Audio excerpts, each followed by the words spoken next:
Welcome back, and thank you very much for joining me. My name is Swardik Mayanja, and this is the Mayanja Accredited News Network. We are on another episode of my Everyday Hero interview series, where I interview someone in your life or someone in my life that makes us smile but does not get the credit they deserve.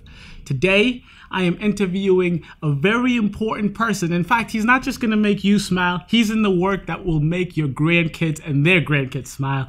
I am interviewing Ben Hellerstein, the state director?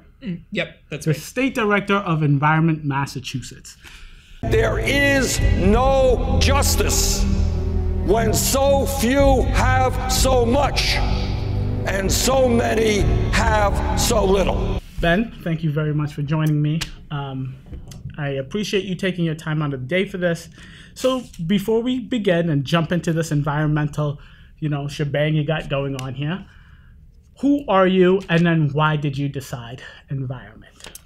Yeah, I grew up outside of New York City. Mm-hmm. The community I lived in was, it was the suburbs, right? So it was like, house after house after house. Everybody had their kind of perfectly, manicured green lawn. It looked pretty. Exactly, yeah, exactly. Very nice community. But it wasn't really, I didn't really have that much experience with nature, Ditto. Yeah, so my junior year of high school, I had the opportunity to spend some time up in Vermont. So I did this semester program that was on a farm in Vermont. And I was like a total, I'd never lived on a farm before. Yes. I'd never, planted intense. a vegetable or anything.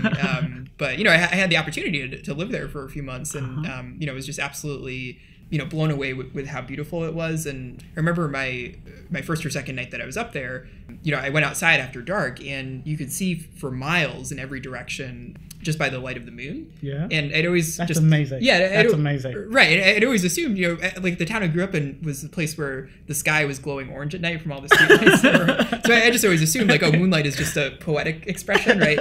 But it's just actual thing. I love that. So, So anyway, so from that, I was just totally, in love with nature and the woods. And, I wanted to do everything I could to help to, protect these places and protect our natural heritage for the next generation. So that's basically what's led me to do the kind of work I do today. It's impressive. I like when you mentioned that the moonlight thing, because I like Neil deGrasse Tyson. Mm-hmm. Neil? Yeah. So he's always talking about the universes and stuff. And I live like a town away from Boston. I grew up from a town away from Boston, and I can't ever see the night sky with this. It's just the worst. It's the worst. But right. I definitely understand that. Explain to us, what is Environment Massachusetts, and what do you guys do? So we are a statewide, citizen-funded environmental advocacy organization. So our mission is to protect clean air, clean water, and open space. Basically what that means is that we stand up for the core environmental values that so many of us share, and we do what it takes to win. So, we get out there and we knock on doors, we talk to people face to face about the environmental issues that they're facing in their lives. We build grassroots support through petition signatures, through phone calls to elected officials. We work to generate attention around these issues in the media. We build coalitions, we organize events, basically everything that we can do to create a political environment where our elected officials are going to do better things for the environment. We think that, the problems are pretty clear. And very. Yeah, the solutions are kind of obvious too, right? Like we should not be dumping toxic chemicals in our water. Nope. We should not be, burning these fossil fuels that are changing our climate. Yeah. But, in many cases, the obstacles are these powerful industries and special interests that in a lot of ways are kind of stuck in this old way of thinking, right? Where, our prosperity and our jobs for so long have been tied into, how much can you extract from the earth, right? Yes. And actually what we're trying to say is, well, in this new world we live in where we have, such amazing technology, exactly. Clean energy, it's just not necessary to live that way anymore. Planet that we live on. You guys look at Ben. He looks good. Nice button shirt, and I know he said that they go knocking on doors. And Ben is absolutely not the outside of my office and make big calls to big important people. The way I know Ben is when I worked at Environment Massachusetts office in Newton, and he was what was it called? The head The Canvas director. He was the Canvas director, and we literally, our job was to canvas. So we went knocking on doors. He's not just all talking, looks good and tells everyone else to go knocking on doors. He does it from the bottom all the way up. It's actually kind of amazing.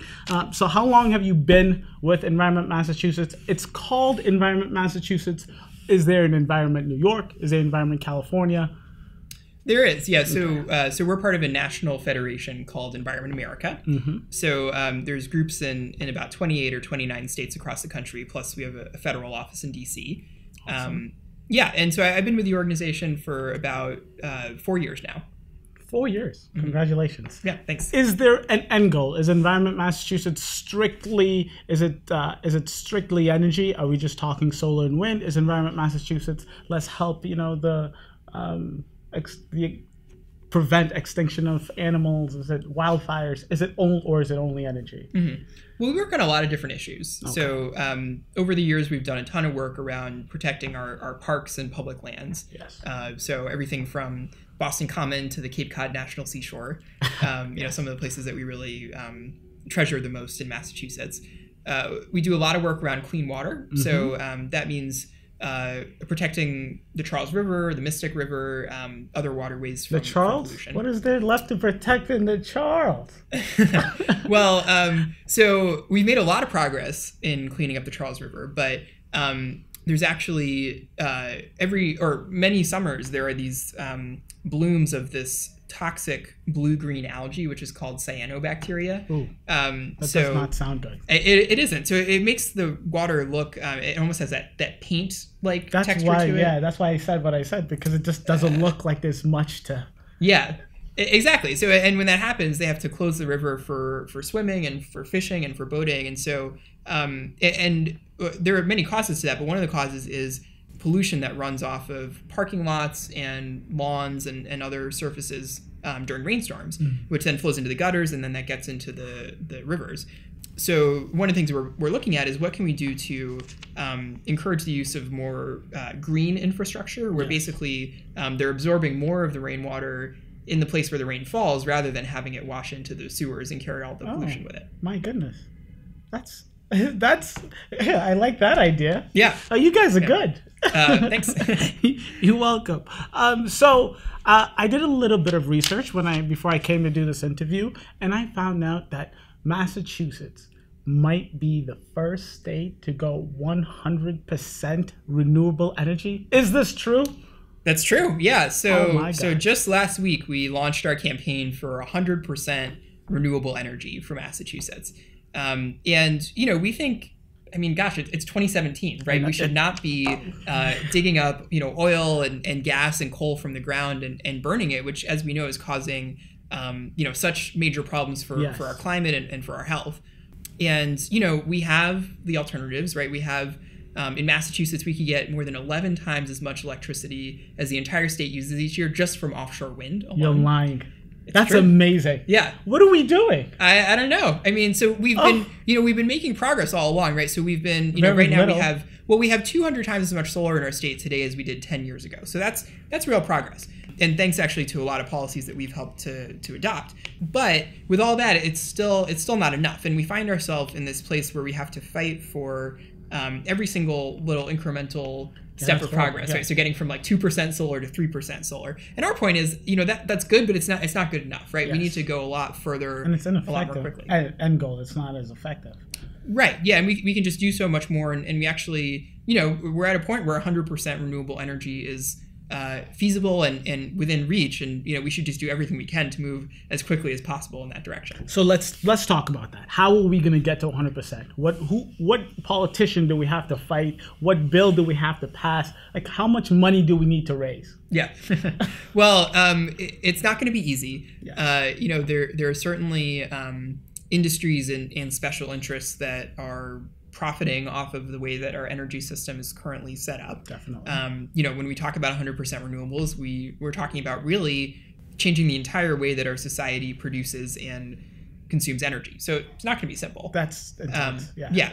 But it is possible. We know it's attainable, and really it's actually pretty simple in a way. So the first step is that we need to increase energy efficiency as much as we possibly can. So experts estimate that we could reduce energy use across the economy by 40 to 60% by the middle of the century. Wow. Yeah. Across the, we're not just talking about Mass now. We're talking about the whole country. 40 to 60%. Right. So they're looking at nationally. Okay. Yeah, Okay. we could reduce 40 to 60%. So that's the first step, is to get our energy use as low as possible. The second step is to dramatically expand the amount of solar and wind power on the grid. I've already said we have huge offshore wind potential, huge solar potential. Actually, studies have been done that show that we could run our grid pretty much entirely with renewable energy, even just with the technology we have available today. When you say things like that, I get bubbly inside. It's amazing. Yeah, well, that's the idea, Yes. because people are, after the election, a lot of folks are just very, depressed and fearful about our future, right? And I think for good reason. But, in a place like Massachusetts, there are opportunities for us to keep moving the ball forward. And the challenge in a lot of ways is that we're still kind of stuck in this place of like I said, trying to get from 2% solar to 3% solar, exactly. right? And so, a lot of what we're trying to do with this campaign is redefine the conversation and say, we can do so much more and we've got to do it quickly. Sounds like a plan. Sign me up. So I just want you to tell, because I know when I was part of Environment Massachusetts, it wasn't like our job. It wasn't like us, our little campaign office doing the work. Our job was to educate the public. So you just told us the plan. So what can each and every single one of these people watching this video do to help us make that goal, lofty goal, an actual reality? Yeah, well, I think one of the most important things is to reach out to your state representative and state senator and make sure that if they haven't already sponsored the 100% Renewable Energy Act, that they should get their names on there as quickly as possible. Of course. We have 53 legislators that have signed on so far, so that's more than a quarter of all of the legislators in Massachusetts. So, we're making good progress, but obviously still have some more work to do. Yeah. Another thing is that there are a lot of opportunities in our local communities, in our cities and towns, to take major steps towards 100% renewable energy. And one of the things we're doing in the next couple of months is actually rolling out a toolkit and a set of resources that folks can use that, if you wanted to go to, officials in Newton or in Woburn and get them to do more solar power or whatever the case might be, it kind of helps you, pave the way to do that. Toolkit. Exactly. You're handing out toolkits. You hear this? We're all going to be set to go. So I'm sorry. So you said it's called the 100% Act? What is it? 100% Renewable Energy Act. 100% Renewable Energy Act. Just let your officials know, your representatives know, because that's the goal. So it is the goal. Do we have an end date? Do we have a time, a place? Do we have a calendar? Yeah, well, so we want to see 100% renewables across the board in Massachusetts by 2050. So that's the end date we've set for when we would be using entirely solar and wind power to power the state. We think we can actually get the electric grid there faster. So we said by 2035 is when we want to have 100% renewable electricity. And then some other things like transportation and heating, for example, are going to take a little bit longer. Transportation, that's going to be tough. It will be. That to me, just like I don't know anything, but I'm just saying, to me personally, I think that's going to be tough, because you're going to have to make people turn in their cars. You're gonna, that's going to be a big deal. Yeah. Well, the good news with transportation is that folks tend to turn over their cars about every 10 years or so. Yes. So, and the technology has advanced so quickly that electric vehicles are becoming more and more affordable and within reach. Thank you, Elon Musk. Exactly. Yeah. So that's one piece of it. Another piece is more transit opportunities, right? So the more people we can get on buses and trains, especially when they're powered by clean electricity rather than fossil fuels, that would be that's even better. And then walking and biking, of course, the more we can have opportunities for people to get around that way as well. That's always a good thing. That's awesome. So we're going to be just wrapping this up real quick. I know you're a busy man. So if someone wants to get involved specifically with Environment Massachusetts, how can they do? Is it the best just to donate? Or should they come on and volunteer? How can they help you? Yeah, certainly donating is great, and it helps to give us the resources we need in order to do this work. We have a pretty large and well-engaged membership at Environment Massachusetts, and so folks are interested in hearing about opportunities to get involved, whether that's volunteering or coming to an event. One of the best ways to do that is by joining our email list, which you can do at our website, which is environmentmassachusetts.org. And so do you guys still do those summer? We do, yeah. And I have to say, just out there, even, you're not that big environment gal or guy. I had some of the best times when I was working for Environment Massachusetts. And I was like, out of high school, it's the perfect job if you're a high school student. You just go around all day in the summertime. You wear your nice clothing. You have your nice hat. You just go knock on doors and educate people on the environment, on what's important moving forward. I absolutely loved it. I have some of my best friends I still talk to. I met through Environment Massachusetts. It's a go-go for anyone who is able. Just last few questions about environment. Agriculture. So you've been talking about energy. What are we going to do about those cows? Is that something we're looking at, or is that someone else's job? That's a great question. I don't really have a simple answer for that. Yes. I think that not vegan. Vegan's not the answer.